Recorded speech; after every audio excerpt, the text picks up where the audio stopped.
it's my pleasure to just briefly recap from part one that we talked about how this came about and how our belief that a systems framework, the Baldrige framework, could be used to drive performance and excellence in communities.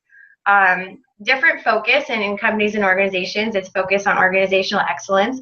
And here in a community, we're looking to focus on the health, educational attainment, economic vitality, and safety of residents, because we believe that those are so fundamentally interconnected and so key to building a community of excellence. So with that, I want to introduce Brian Lassiter. Brian is, since 2001, he has been the president of the Performance Excellence Network in Minnesota, South and North Dakota, which helps organizations in a variety of industries improve their performance and competitiveness. Brian is also a board member for Communities of Excellence and will be serving as a faculty member in our upcoming Learning Collaborative, which will be announced in January. So thank you, Brian. Thank you, Stephanie, and thanks to Health Doers for having me today. I'm really excited to lead the conversation and guide some additional thinking. I have to tell you three things. First of all, I've already used the chat feature, so I invite all of you to do that too, and I'm seeing a couple pop in, so that's wonderful. Ask questions through the chat, make comments, have a dialogue that way. Really want to make this as interactive as possible, despite the medium. The second is I just sent a tweet. So thank you, Shelley, for inviting us to do that. The tweet's out there. You can use that to have a broader conversation with the rest of the world about how these concepts might apply to improve healthcare outcomes and community outcomes in general. And the third comment I want to make is that looking at the roster of the folks that registered today, I'm not sure I'm the best one to lead the conversation, so I'll do my best. There are some very high quality experts that know a lot about Baldridge on this call.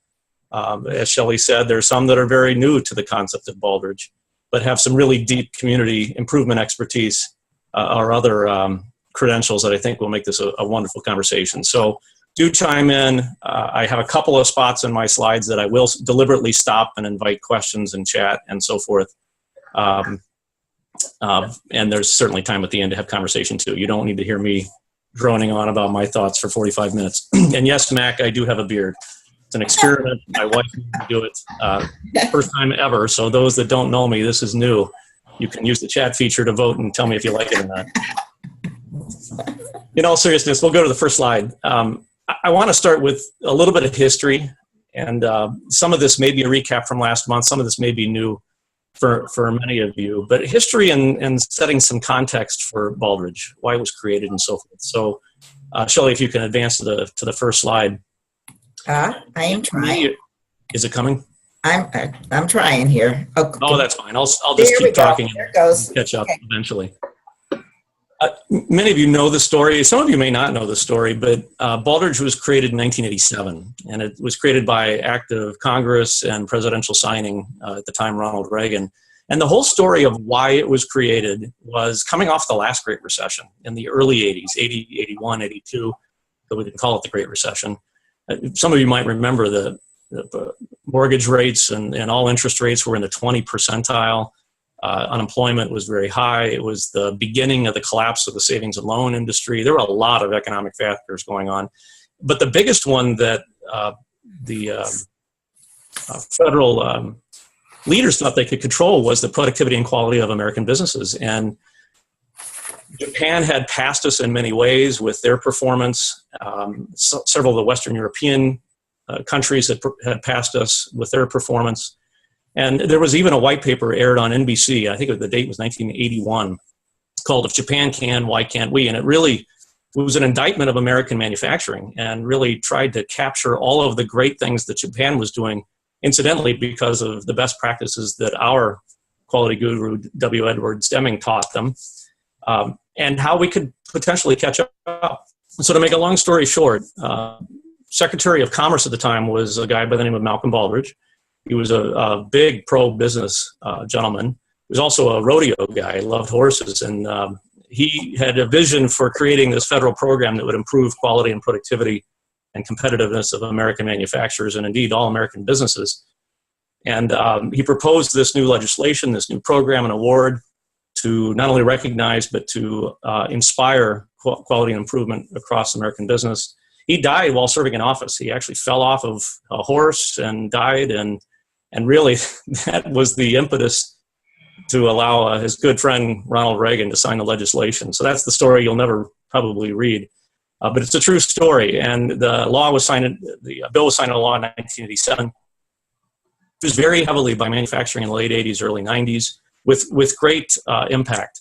The quality of American manufacturers were starting to improve. Service businesses started to grab a hold of these concepts in the 90s and are still very much using the principles of quality and excellence through Baldrige.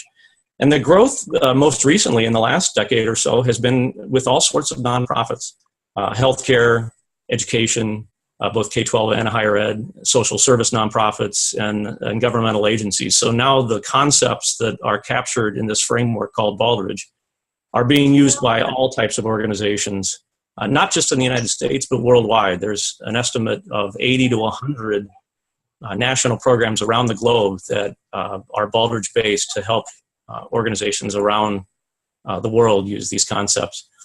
It is a true public-private partnership. The Malcolm Baldrige National Quality Award is given by the Baldrige Performance Excellence Program, which is a federal agency. It's in the Department of Commerce. Specifically, it's in the National Institute of Standards and Technology, NIST for short, which I think is an appropriate place for it to be housed.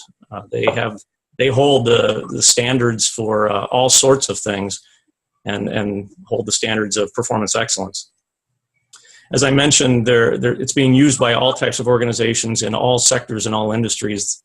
You can see from this slide, there's been 113 organizations of all types received the national recognition since 1987. The most recent 4 were just announced a couple of weeks ago, and I think will capture the diversity of organizations using it. It's Don Chalmers Ford, which is a car dealership in New Mexico. Momentum Group, which is a small 200, 300 person textile manufacturing firm in Southern California.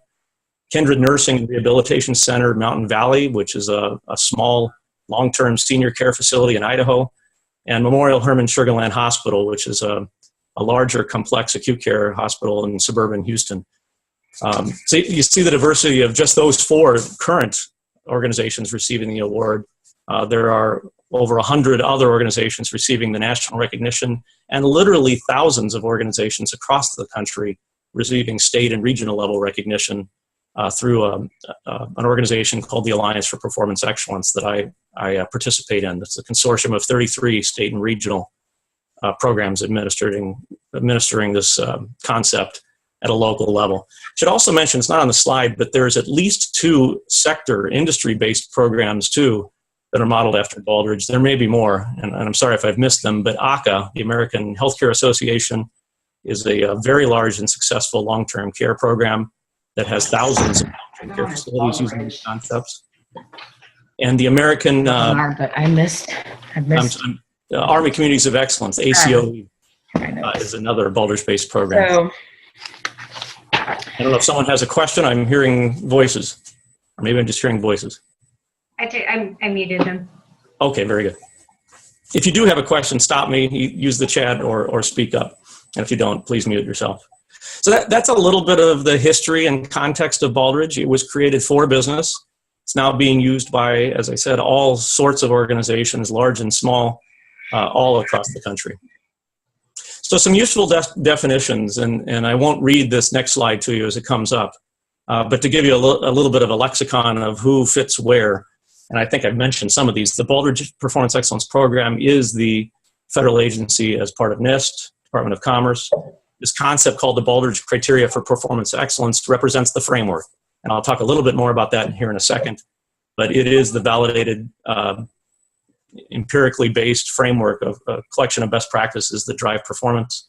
The Malcolm Baldrige National Quality Award is the recognition that's given to the highest performing organizations in the country.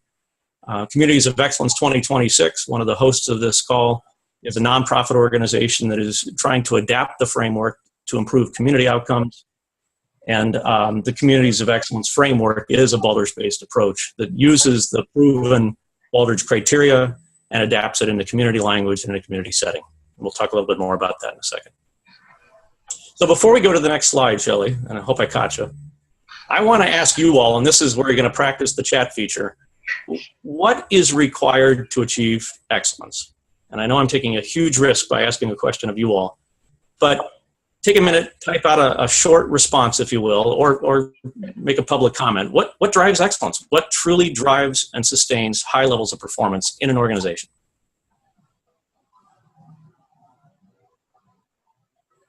I need some Jeopardy music or something.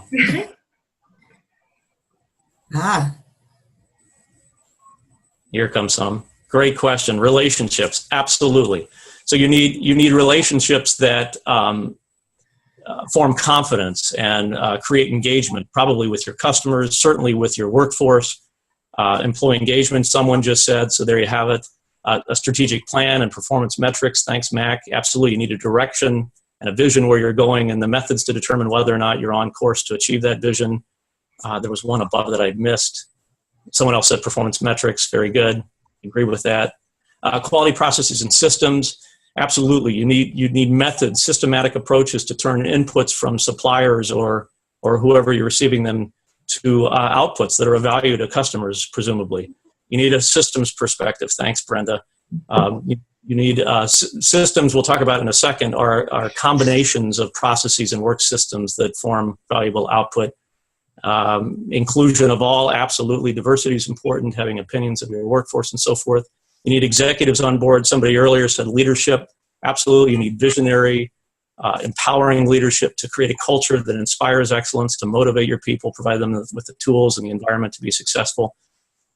I'm trying to read as fast as I can. Now you're really warmed up. Good. Customer loyalty and satisfaction. You need systematic ways to listen to your customers, understand their needs, translate those into products and services that satisfy the needs, build relationships with them, and have mechanisms to understand whether or not they're satisfied, whether or not they're engaged and loyal. Someone says good communications, appreciate that. You need effective two-way communication across the organization. To not just drive messages into the organization, but have feedback mechanisms to understand from your people how it's working. Sustainability, absolutely. Not just in the environmental sense, which is important, but sustainability of the organization itself. To have the ability to achieve high performance, but to sustain it over time. Honesty, you bet, ethics, transparency, mechanisms to ensure effective ethical behavior in all of your stakeholder transactions. I see the typing starting to slow down. If there's a couple of more, I'll take them, and we won't do this all day, so maybe Shelley, click the slide. The answer keys here, you all nailed it. There's literally dozens, if not hundreds of things that leaders within organizations are trying to pay attention to pretty much all at once. And I think all of these things that you just rattled off, and you probably just typed 24, are all critically important to achieving high performance, to achieving and sustaining excellence.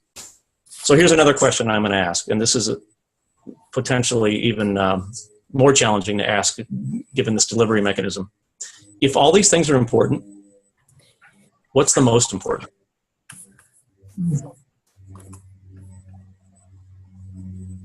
Anybody want to take a guess and chat that to us? Mac goes first again, thank you. Not my beard, but systematic processes. A fine argument. With that, and systematic, as Baldrige defines it, is repeatable, consistent, data-based approaches. Someone says, ooh, good, tough question. It's intended to be. Strong feedback system, I agree with that. Having the mechanisms to determine whether or not your system is is behaving appropriately. There goes my beard again. Someone indicates, can we get the slides afterward? I believe, Shelley, you do release the slides, right? Good. Oh, yes. So anything else that's most important other than systematic processes? Understanding who you are and what you want to do, a fine answer. Mm-hmm. So having a strong mission statement, a strong mission perhaps, and a vision of where you're going. Getting started and ongoing commitment, absolutely. Deming used to call that constancy of purpose. When the tough times start, don't give up. Valuing people at all levels.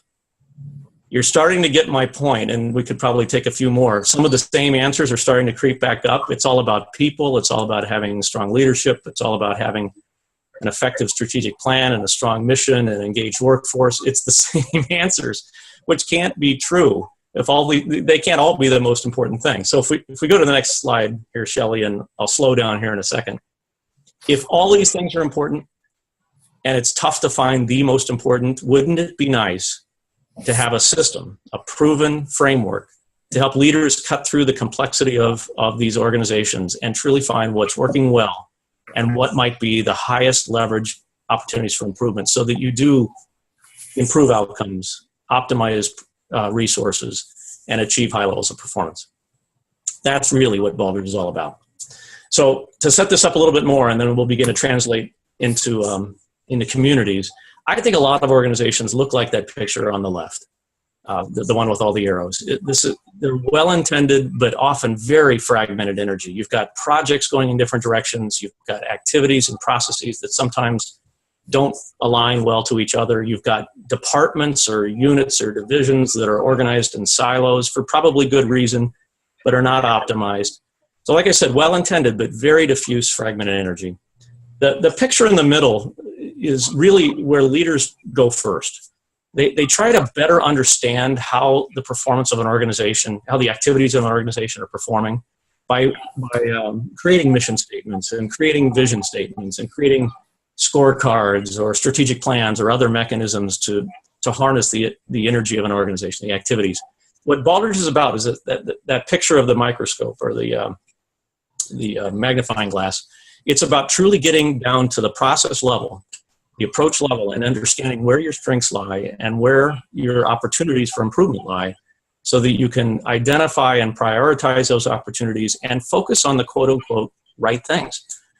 You can't focus on dozens, let alone hundreds of processes at once if you're a leader, but you can focus on 3 to 5, maybe 6 really high leverage opportunities for improvement so that you improve your alignment, you optimize your resources, and you truly achieve and sustain high performance outcomes. That's what Baldrige is really about. And if we go to the next slide, and maybe I'll see if there's any questions at this point.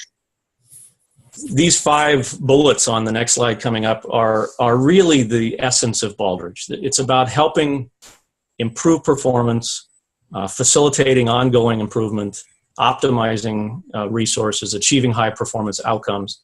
What's interesting on this page is not the word award, and although I believe the recognition is truly important because it celebrates strengths with your communities and your constituents and so forth, it's really about getting better. It's about the diagnostic system that Baldrige represents to help at a process level improve performance so that you have higher performing outcomes.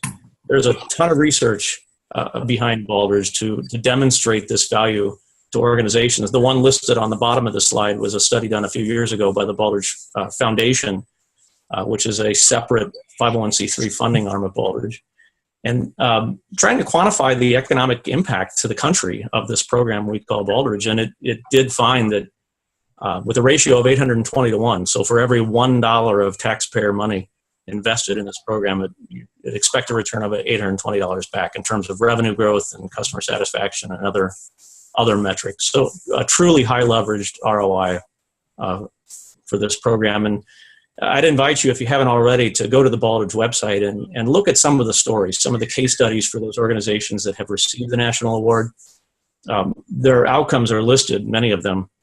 And in terms of financial improvement, customer satisfaction and engagement related outcomes, employee and workforce related outcomes, and certainly process-related outcomes, it's tremendous performance. So I'm going to take a quick breath and see if there's any questions at this point.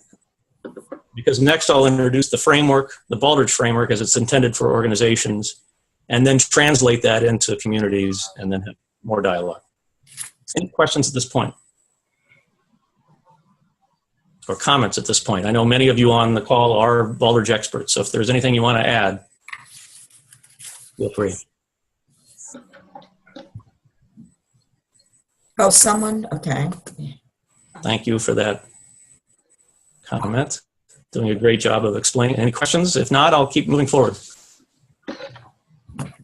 All right. Well, anytime, if you have a question, please jump in. So, Shelley, next slide. Here's a picture of the framework, and I won't dive into the details of Baldrige, but if you haven't seen it, the picture on the left are 7 categories that represent, 6 of them represent process categories. So leadership, strategy, customers, measurement analysis, knowledge management, workforce, and operations are all what Baldrige calls process categories. There's a set of high-level, non-prescriptive questions, about 270, 280 of them, that represent process. How do you do such and such? How do you do process XYZ? Category 7 is results, and there are 5 different areas of results that Baldrige says any organization should pay attention to, dealing with core products and services, customer, finance and marketplace, workforce, operations, and leadership. Its own balanced scorecard, if you will. And there's also a set of questions underneath there. So it doesn't prescribe what metrics you use, but it does say you should measure performance in those 5 general areas. What I find several things very powerful about this framework, but one is it sits on a set of 11 core values and concepts. So if you want to pick up the Baldrige Criteria book and start reading, that's where I'd recommend reading. These are powerful concepts that date many decades back about what truly drives performance within organizations. They change, but they change very gradually over time. And the organization profile on top, I'll talk a little bit more about here in a second, is intended to set the context for the organization, because no 2 organizations, even in the same industry, face exactly the same factors. So trying to help leaders capture what those environmental factors are and then apply the questions of the Baldrige Criteria through that lens, through that context. Here's the most powerful thing, I think, of the whole concept, is that these questions change every 2 years. And they change by studying the highest performing organizations in the country, figuring out what they are doing, and those become future questions within the criteria. So in this way, they have become a validated set of best practices that any organization can gauge their own performance against and find those precious opportunities for improvements that you can close the gap on. I think that makes it really powerful. It makes it evidence-based. It's not a theoretic model. It's truly what the best of the best are doing nationwide to achieve high performance. So I'll stop here too and see if there's any questions or comments you want to make. That's the only depth I wanted to give you of the Baldrige framework. I would really invite you to check it out. The brand new 2017 criteria will come out next week, I've been told, for business and nonprofits, and healthcare and education questions, which are very, very similar to business and nonprofits, will be due out a little bit later after the holidays. Any questions about the framework?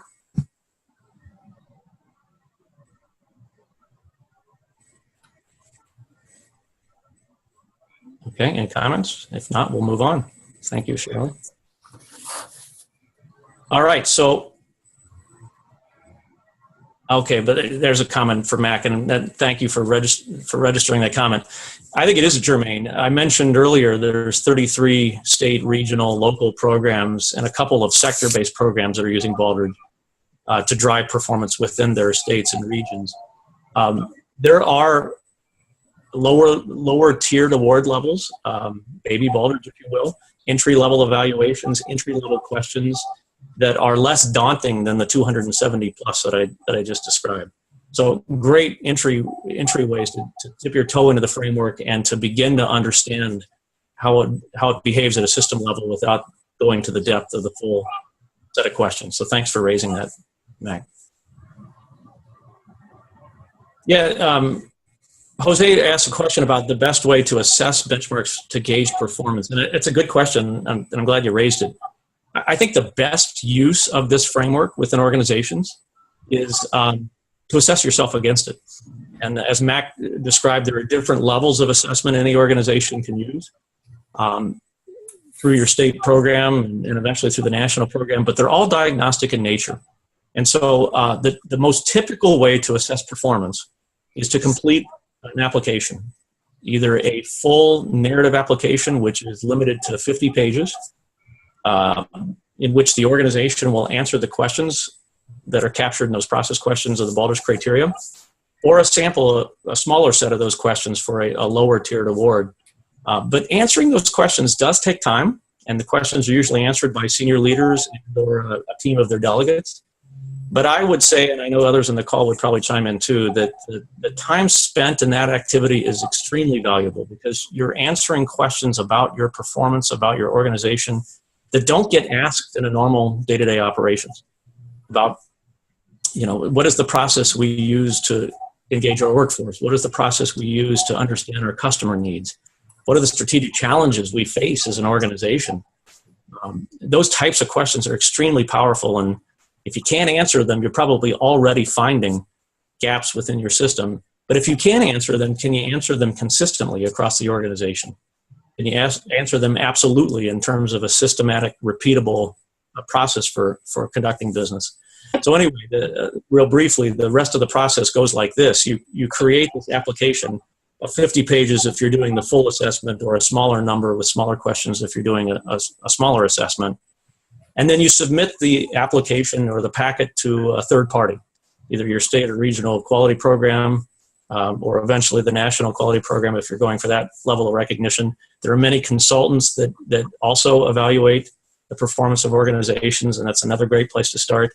But these third-party entities will digest your application. In the state and national programs, we call it an independent review. A team of usually 6 to 12 examiners will spend about a month or so reviewing your application, understanding what your organization is all about, and trying to capture potential strengths and improvement opportunities at a process level against this validated framework of the Baldrige Criteria. The team then reaches consensus, which takes a few weeks. And really, these teams are built for diversity, so you have a lot of different expertise that reaches that consensus. And then they test the thinking or hypotheses through site visits. Many of the state and regional programs give site visits to all organizations that come through, because that's where the deeper learning takes place, and you certainly have more accurate feedback that way.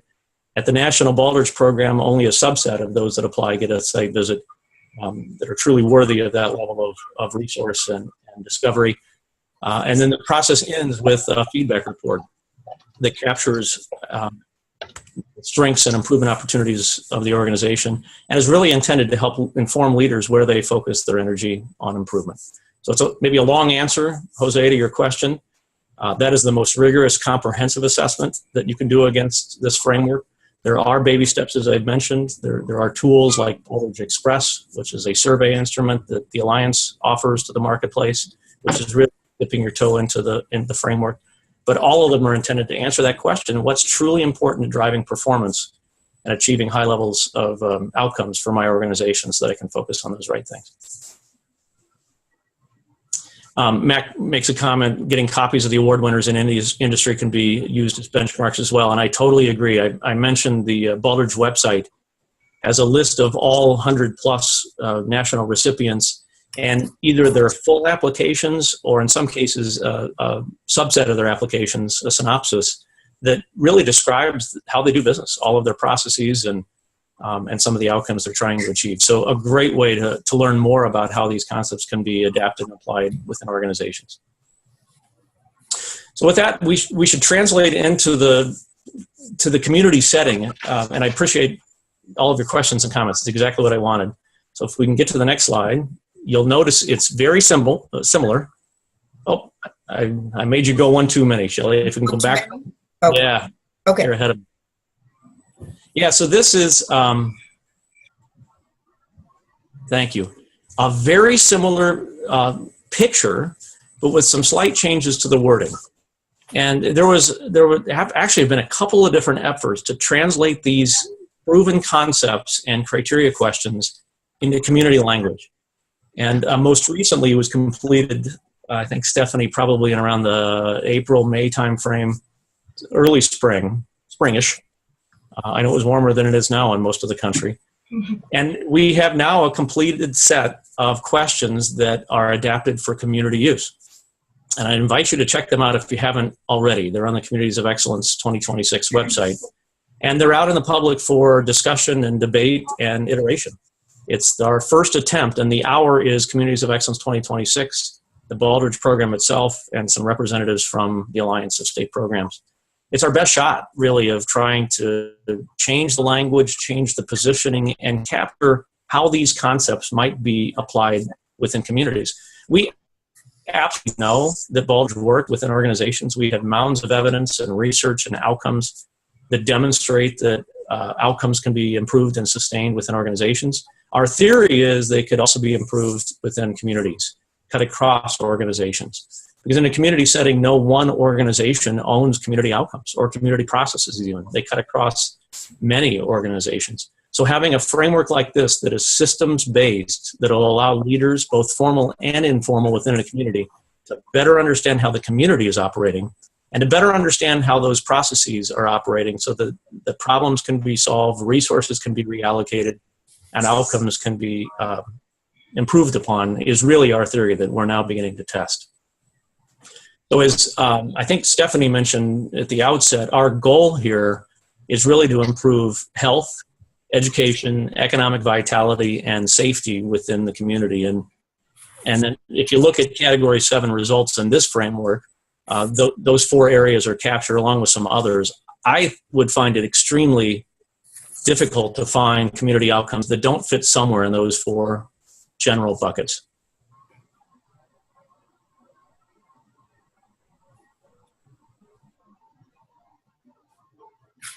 Different outcomes given their environmental factors. Maybe the next slide, and then I'll see if there's some questions.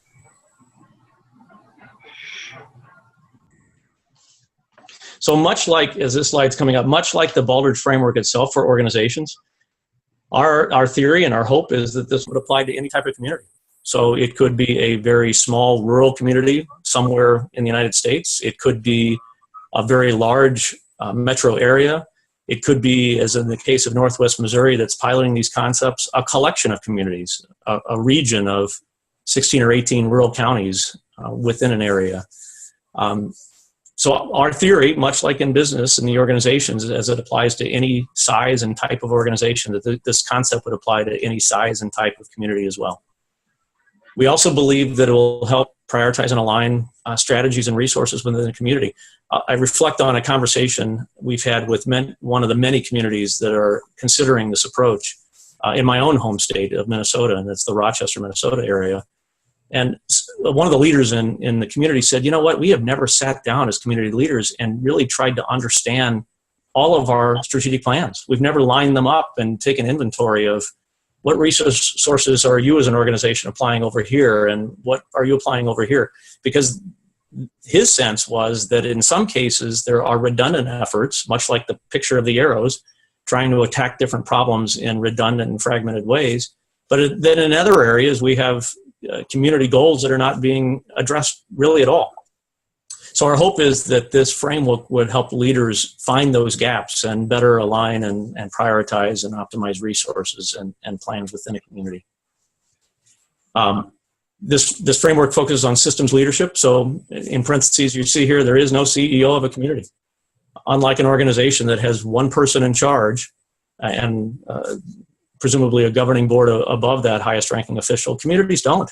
You have dozens, if not hundreds, of CEOs within a community, and you have hundreds, if not thousands, of other informal decision makers and leaders at all levels. So our hope here is that, and you'll see in Category 1 when you peel it back, that systems leadership in a community setting applies in a slightly different way. That it encourages systematic, fact-based decision-making across all layers of leaders within a community so that you can find truly those areas that you as a community want to focus on.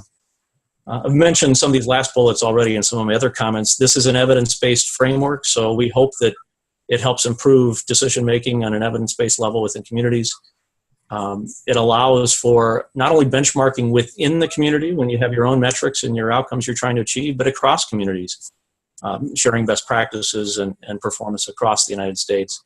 And a way to really enrich and galvanize the citizenry of residents and particularly youth within communities. We hope that this framework helps in that regard as well. So I'll stop here and we'll see if there's comments. I see a couple of them coming in now. To see if there's any questions. Yeah, Jose makes a comment about the pilot in San Diego looking at federal, state, and county data to determine performance. Absolutely. My sense is communities have a ton of information already at its fingertips, but may not be using them in systematic ways. Organizations within communities may be using them, but the community itself across organizations may not be using the power of the data it currently has. So I appreciate you raising that comment.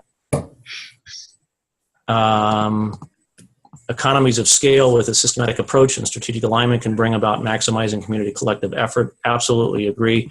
I mean, the comment I would make here, and I'll probably make it as one of my punchlines too, there are a lot of great community improvement tools already in use across the country and probably in many or most of your communities. I think of collective impact, and I think of many other techniques that are trying to perfect aspects of community improvement.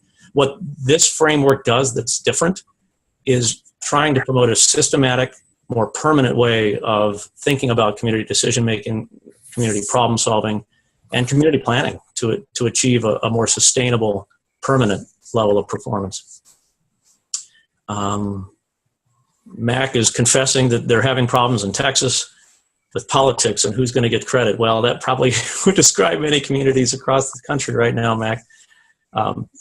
And I believe that to be true. And in this, much like high-performing organizations where leaders need to check their egos at the door, I think this framework will require that too within communities.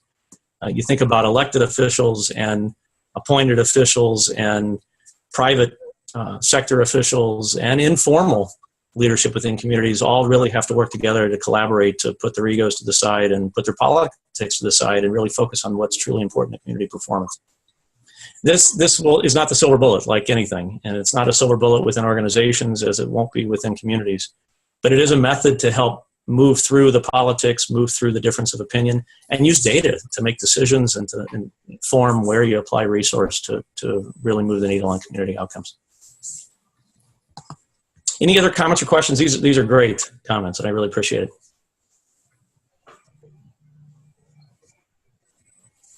Stephanie, anything you want, not to put you on the spot, anything you want to add? I see Lowell, you're on there too, muted. I know Max is on the call or scheduled to be. Many other experts in this framework may have a comment or two.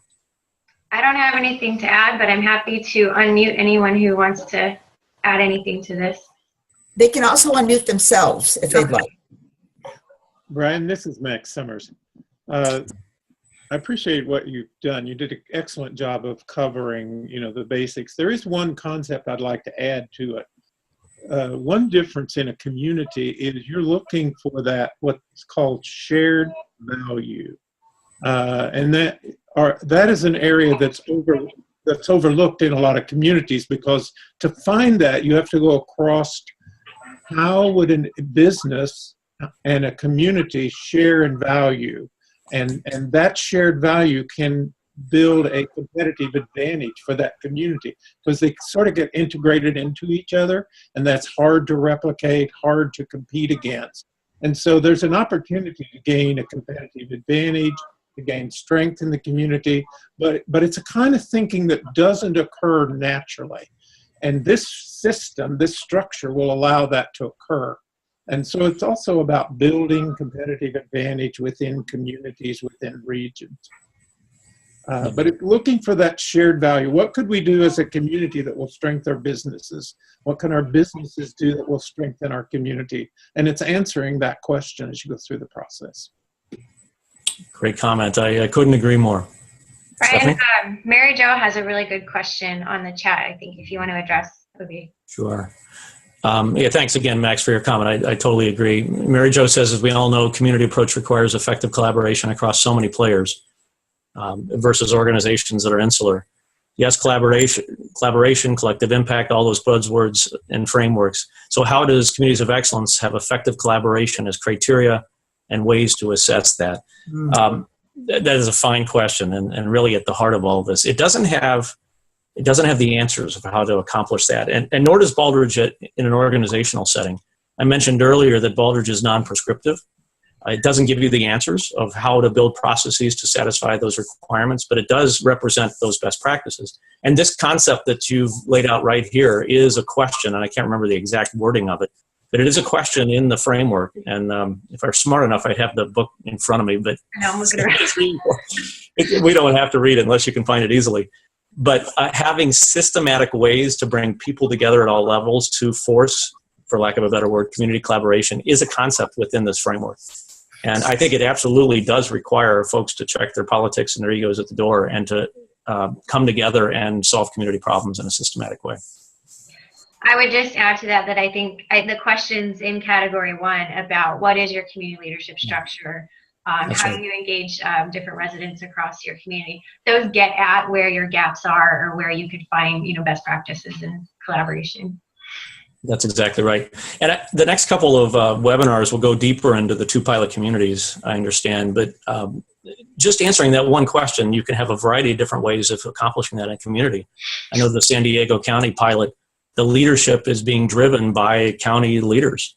And eventually that'll grow to other community leaders. The Northwest Missouri pilot is very different. They've formed an alliance of leaders across these 16 or 18 counties to really have a governing body, an advisory body to make those decisions across entities. And you probably could come up with 20 different ways of structuring leadership within a community that would work for that community. But just answering that question collectively is an important first step. Any other questions to come across? I think I only have a slide or two left, so this is great. And Brian, we're kind of getting towards time.